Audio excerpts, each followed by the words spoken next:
بسم اللہ الرحمن الرحیم۔ السلام علیکم۔ یہ سارے بچے ہی مدرسے میں پڑھتے تھے۔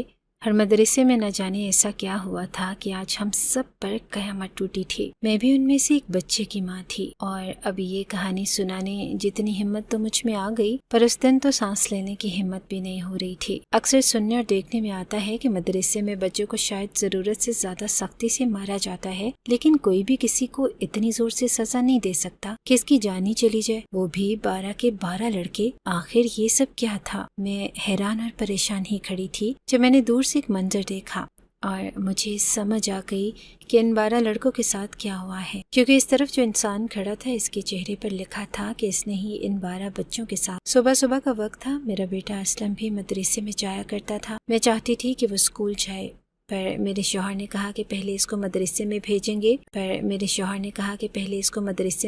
گے اور مدرسے میں ہی اسے اردو اور اسلامیات کی تعلیم بھی دی جائے گی۔ اس کے بعد اس کو اسکول میں دوبارہ سے داخل کروا دیں گے، کیونکہ ابھی اس نے 5ویں کلاس پڑھی تھی، اور اس کے بعد اسے مدرسے میں داخل کروا دیا گیا تھا۔ ہمارے گھر کا ماحول بھی ایسا تھا، اس لیے میں نے برا نہیں منایا، لیکن دل میں سوچا کہ اسکول زیادہ ضروری تھا۔ پر یہ بات کسی سے کی نہیں تھی۔ وہ مدرسے چلا گیا اور شام ہوئی تھی کہ وہ بیچارہ اپنے پیروں پر واپس ہی۔ پورے محلے میں جب چیخیں گونجنے لگی تو میں حیران ہو گئی۔ مجھے لگا کہ شاید کسی کے گھر میں کوئی میت آئی ہے، لیکن چیخوں کو سن کر ایسے لگتا تھا کہ میت نہیں، قیامت ہے۔ کسی نے آ کر بتایا کہ فلاں کا بیٹا اس دنیا میں نہیں ہے، اس کی میت لے کر آ رہے ہیں۔ تو کسی نے بتایا کہ وہ جو نجمہ رہتی ہے اس کے بیٹے کی بھی میت آ رہی ہے۔ ابھی میں یہی سب کچھ سن کے حیران ہو میرے گھر میں آ گئی۔ میرے 2 بیٹے اور بھی تھے، یہ میرا سب سے چھوٹا بیٹا تھا۔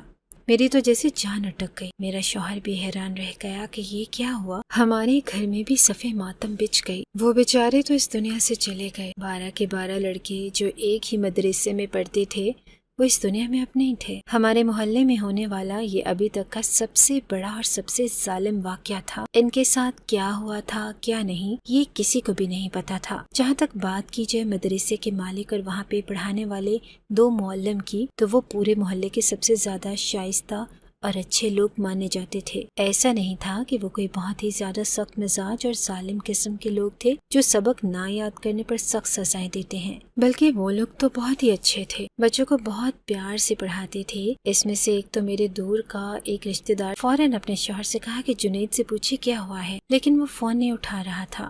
ہم پر تو جیسے قیامت گزر گئی۔ جب قیامت آ رہی ہوتی ہے تو یقین نہیں آتا کہ کیا ہو رہا ہے، لیکن وقت گزر ہی جاتا ہے۔ ہمیں سے زیادہ تر لوگوں نے پوسٹ مارٹم کروانے کی حامی نہیں بھری، کیونکہ ہم جانتے تھے کہ پوسٹ مارٹم کیسے ہوتا ہے۔ پہلے اتنا بڑا ظلم ہوا تھا، ہم یہ نہیں کروانا چاہتے تھے، لیکن ایک آدمی ایسا تھا جس نے پوسٹ مارٹم کروانے کی حامی بھری، اور اب ہم لوگ سب اسی کی طرف دیکھ رہے تھے کہ شاید کچھ پتا چلا ہو، کیونکہ جو اس کے بیٹے کے ساتھ ہوا باقیوں کے ساتھ بھی وہی، لیکن پوسٹ مارٹم رپورٹ کے مطابق کچھ بھی نہیں ہوا تھا۔ مطلب ایسا کچھ بھی نہیں ہوا تھا کہ جس کی وجہ سے یہ کہا جا سکے کہ اس کے اوپر کسی نے حملہ کیا ہے، یا اس کے ساتھ کچھ برا کیا ہے، یا اسے کوئی چیز کھلائی گئی ہے۔ بس یہ لکھا تھا کہ ہارٹ اٹیک کی وجہ سے لڑکا اس دنیا سے چلا۔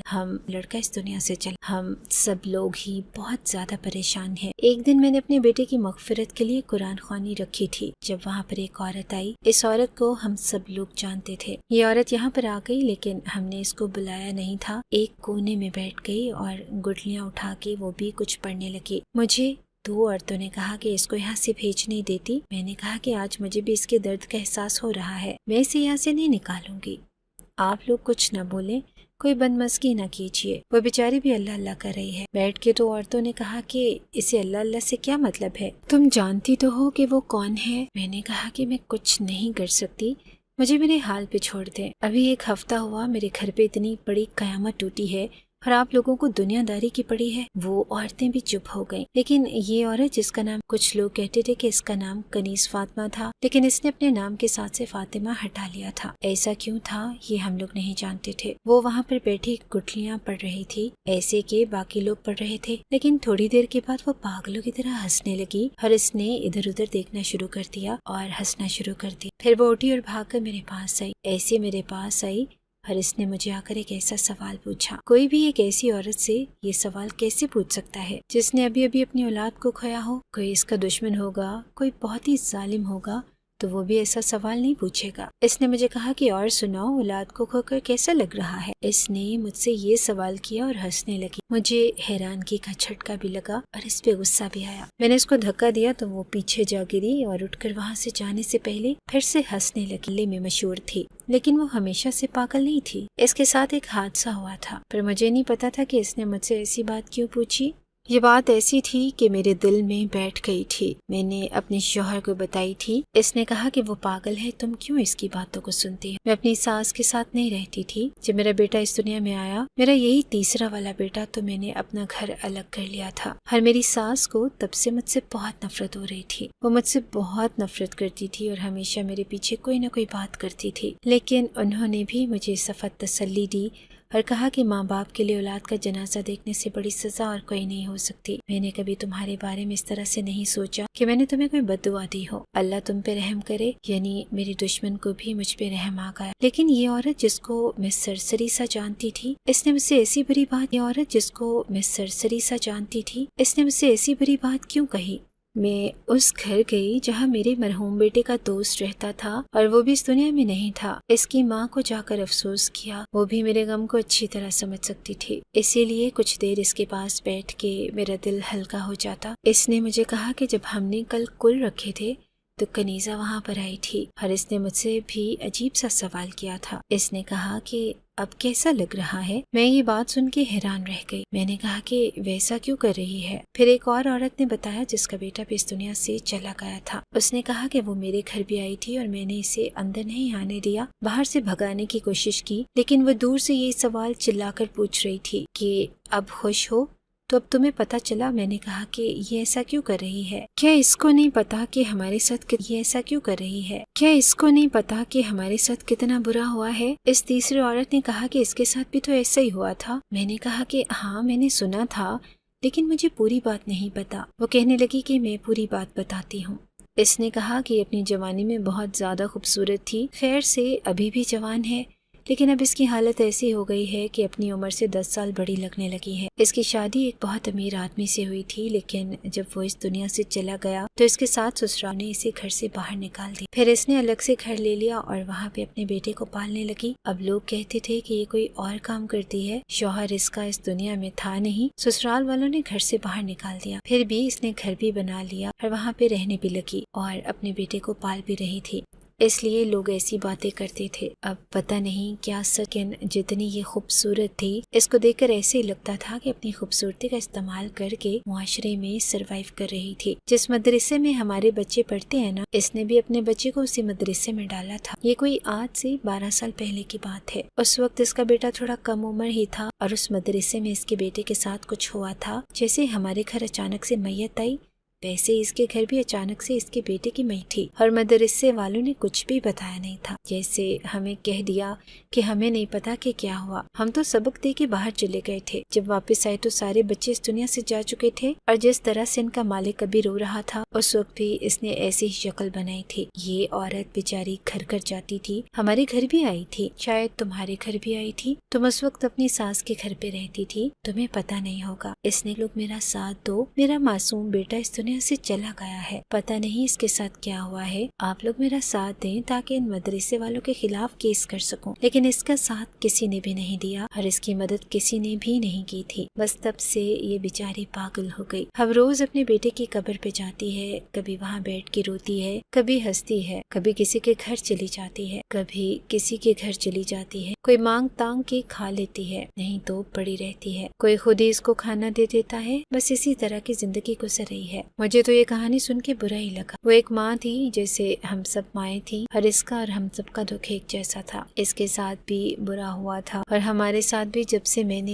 اس کہانی کے بارے میں تفصیل سے سنا، مجھے اس پہ غصہ نہیں آ رہا تھا۔ میں سوچ رہی تھی کہ اگر کبھی میرے گھر آئی تو میں بھی اسے کھانا اور کچھ کپڑے دے دوں گی۔ آج کل تو ان لوگوں کا کھانا پورا نہیں ہوتا جو پورا مہینہ محنت کر کے پیسے کماتے ہیں، تو پھر ایسی ہی عورت بیچاری کہاں سے کھانا کھاتی ہوگی جس کا نہ تو کوئی کمانے والا ہے اور نہ وہ خود کمانے کے قابل رہی ہے۔ میرا بیٹا اس دنیا سے جا چکا تھا، اس کا دکھ ابھی تک ہلکا نہیں ہو رہا تھا۔ اللہ نے صبر تو دیا تھا، لیکن پھر بھی بار بار آنکھوں میں آنسو آتے تھے۔ گھر میں کھانا پکاتی تو اس کو آواز دے دیتی کہ آ جاؤ کھانا لگ گیا ہے۔ پھر یاد آتا کہ وہ بیچارہ تو اس دنیا میں نہیں رہا۔ میرے دونوں بیٹے بھی اس کے لیے بڑے اداس تھے۔ ایک بیٹے کو تو بخار ہو گیا تھا، اپنے بھائی کی یاد میں وہ بیچارہ بیمار ہو گیا۔ میرا شوہر بھی چپ چپ پھر رہا تھا، ہمت کر کے پھر رہا تھا، کیونکہ اگر وہ ہمت ہار جاتا تو مجھے ہمت کون دیتا۔ لیکن ایسے لگ رہا تھا کہ بیچارے نے بڑی مشکل سے اپنے آپ کو سنبھالا۔ تمہیں کسی کی نظر لگ گئی ہے، کیونکہ تمہارے 3 بیٹے ہیں اور آج کل ہر گھر میں بیٹیاں زیادہ ہوتی ہیں،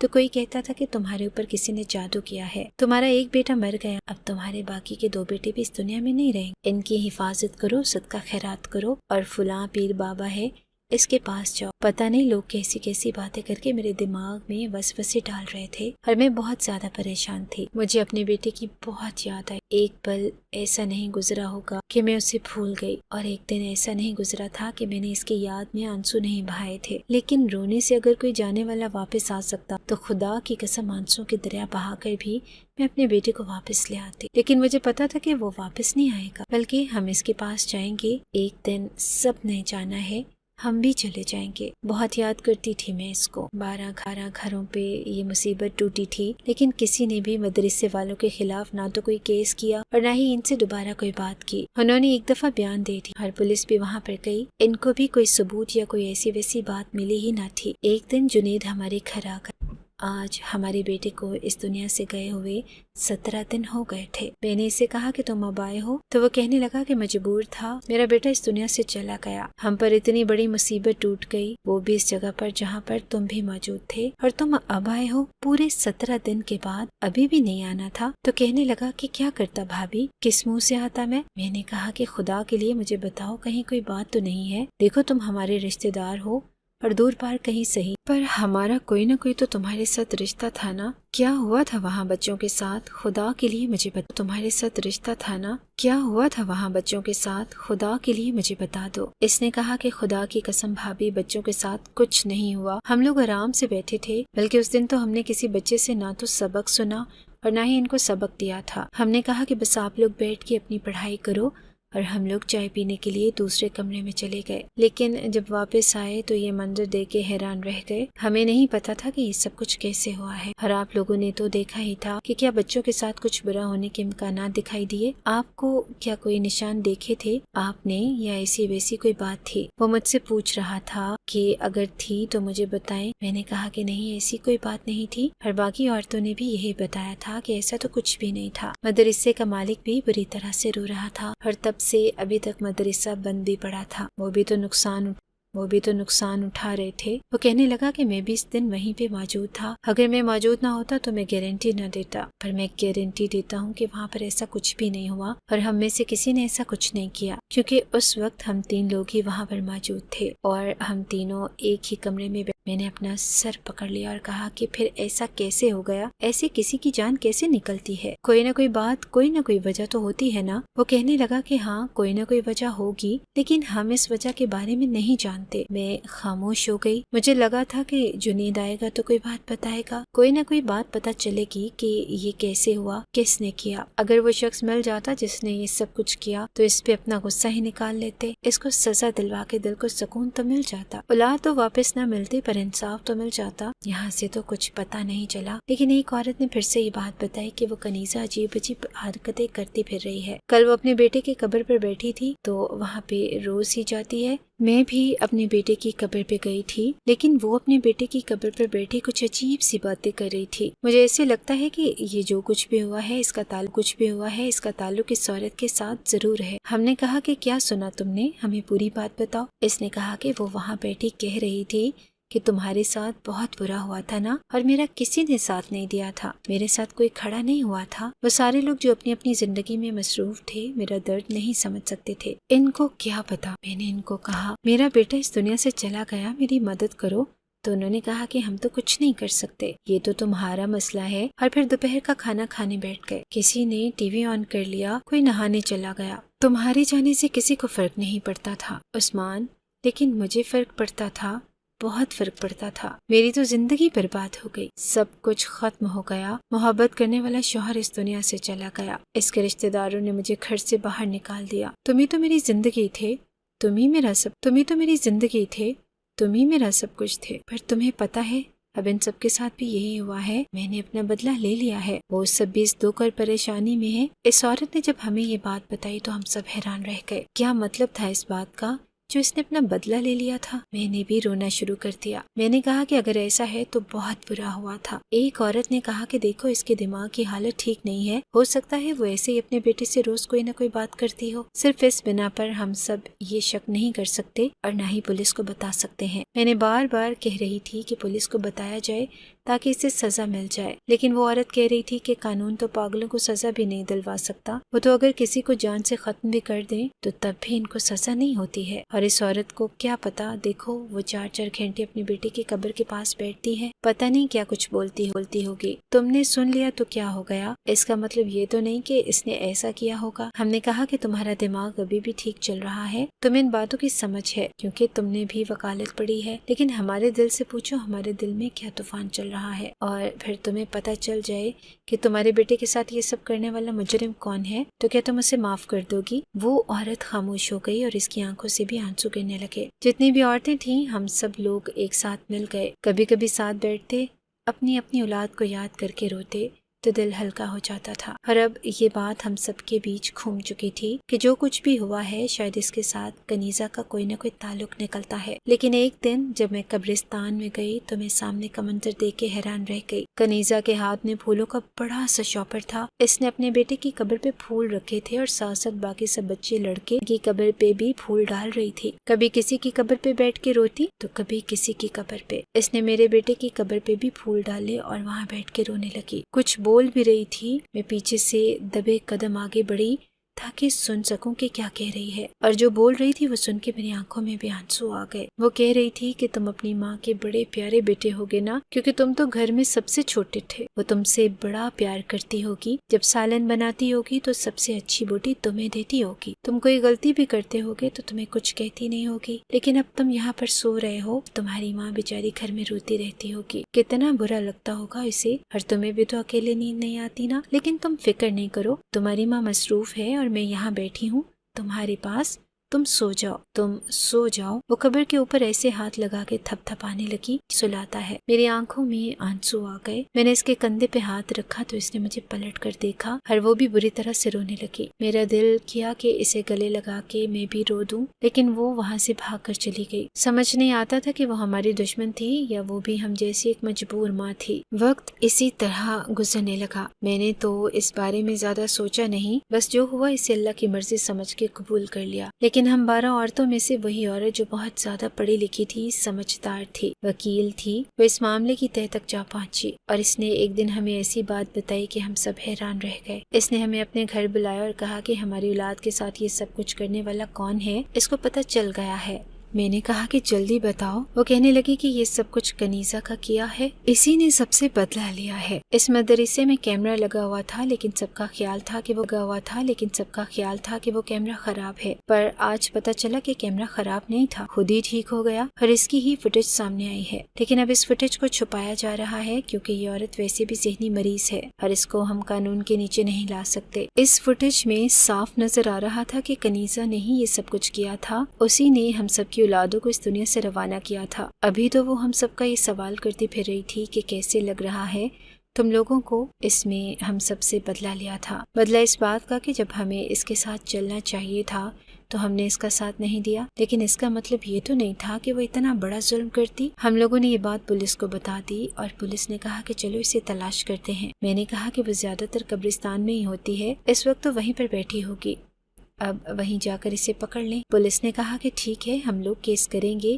اور گواہی بھی دیں گے، آپ پہ ڈیپینڈ کرتا ہے کہ وہ کیا کرتے ہیں۔ اس عورت کی دماغی حالت تو ٹھیک نہیں ہے، لیکن اس کے خلاف ویڈیو کی صورت میں اتنا بڑا ثبوت ہے، اسے کوئی نہ کوئی سزا تو ضرور ملے گی۔ ایسا نہ ہو کہ وہ کل کو محلے کے باقی لڑکوں کے ساتھ بھی ایسا کرتی پھرے۔ اسے آزاد تو نہیں چھوڑ سکتے، یہ جاننے کے باوجود کہ اس نے ایک ساتھ اتنے سارے لوگوں کے ساتھ برا کیا۔ پولیس والے کی بات بالکل ٹھیک تھی، ہم سب لوگ قبرستان کی طرف چل پڑے۔ کچھ عورتیں ایسی تھی جن کو ہمارے ساتھ جانے کی اجازت نہیں ملی کیونکہ وہ پردہ کرتی تھی۔ ہم کوئی 7 عورتیں تھیں اور 7 پولیس والا بھی تھا۔ ہم لوگ چل پڑے اور جب قبرستان پہنچے تو سامنے کا منظر دیکھ کے ہم سب کی آنکھوں میں آنسو آ گئے۔ کوئی سجدے میں گر گیا تو کوئی پھوٹ پھوٹ کے رونے لگا، اور پولیس والے نے بھی اپنی ٹوپی اتار دی اور اس کی آنکھوں میں بھی آنسو تھے۔ کنیزہ نے سارے لڑکوں کی قبروں پہ تازہ پھول ڈالے تھے، ان کی قبروں کو صاف کیا تھا، صفائی کی تھی، وہاں کی قبروں کو صاف کیا تھا، صفائی کی تھی، وہاں پر بیٹھی روتی رہی تھی، ہر اب اس دنیا سے جا چکی تھی۔ اس نے اپنے بیٹے کی قبر پہ ایسے ہاتھ رکھا تھا جیسے اس کو سلا رہی ہے، اور شاید تبھی اس کی جان نکل گئی۔ وہ تو اس دنیا سے چلی گئی، اس کی قبر بھی اس کے بیٹے کی قبر کے پاس ہی بنا دی گئی۔ یوں سمجھیں کہ جس نے گناہ کیا تھا اس کو خود ہی سزا مل گئی۔ لیکن آج اتنے سالوں کے بعد میرے دل میں یہ بات آتی ہے کہ کیا واقعی وہ ذمہ دار تھی، یا کہیں نہ کہیں ہم سب لوگ ذمہ دار تھے، کیونکہ جب اس کا بیٹا اس مدرسے میں پڑھتا تھا تو وہاں پر ایک استاد تھا جو بچوں کو بہت بری طرح سے سزا دیا کرتا تھا۔ اور مجھے جنید نے یہ بات بتائی تھی کہ اسی کی وجہ سے کنیزہ کا بیٹا اس دنیا سے گیا تھا، اور جب ہمیں یہ بات پتہ چلی تو ہم نے اس کو مدرسے سے نکال دیا، کیونکہ ہم کوئی تماشا نہیں چاہتے تھے۔ اور اس کے بعد ہم لوگوں نے مدرسے میں یہاں سے کسی پاگل آدمی کو نہیں رکھا، لیکن کنیزہ کے ساتھ واقعی برا ہوا تھا۔ پتہ نہیں کون ذمہ دار تھا، کون نہیں، پر یہ ایک ایسی قیامت تھی جو ہم سب کے گھروں سے ہماری سب سے قیمتی چیز اپنے ساتھ لے گئی۔ اگر آپ کو ہماری یہ کہانی اچھی لگی ہے تو ہماری کہانی کو لائک کیجیے، اور اس طرح کی مزید کہانیاں سننے کے لیے ہمارے چینل کو سبسکرائب کیجیے۔ کہانی سننے کا شکریہ۔ آپ سے ملاقات ہوگی اگلی ویڈیو میں، تب تک کے لیے اللہ حافظ۔